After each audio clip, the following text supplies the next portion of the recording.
Hey everyone, thank you for tuning in. Today I'm putting together a garden style kind of no nonsense bouquet. So I don't have a particular shape in mind. I do want it to cascade a little bit, but my main focus is to make it look like I just picked them from the garden. So I've got groupings of flowers at various levels. When doing this, I think the important thing is to not lose the focal point. And I had found those beautiful hot pink anthurium, and I'm going to use them to guide the eye to the center of the bouquet as a focal point. So I started off with some pink roses, and I have some tropical foliage. I do want to cascade a little bit, like I said, so it's more of a trailing tropical foliage there. And I'm just using roses, more of a backdrop, because those hot pink anthurium are so strong and bright.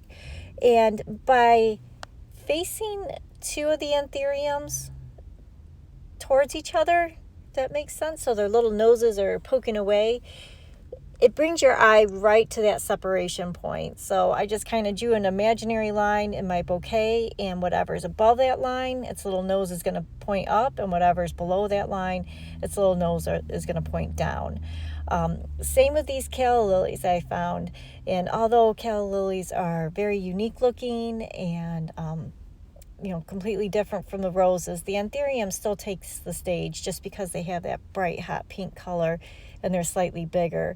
But I'm using the same principle. I have that imaginary line, so the calla lilies' little tops of their heads there are going to point down. If it was above that imaginary line, they would point up. So as long as I keep the stems coming from one center point in my hand and fanning out accordingly, with the noses pointing in the right direction and heads pointing where they should be, it should draw your eye right to the center of that bouquet. And then from there on out, you just kind of want to disperse the colors evenly.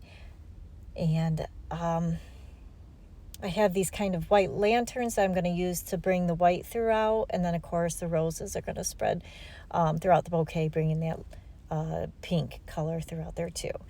So I'm adding a little bit more trailing flowers. There was a lot of adjusting on this bouquet because it's hard for me to go in without an exact shape in mind.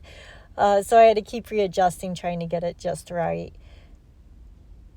And then the stems were spinning on me, so I just used some wax floral tape to kind of hold them as I went along in my hand. Although I readjusted quite a bit, that wax floral tape kept them from spinning out of control and dropping too low or too high. And then once I have my bouquet together, I tie it off with a chenille stem.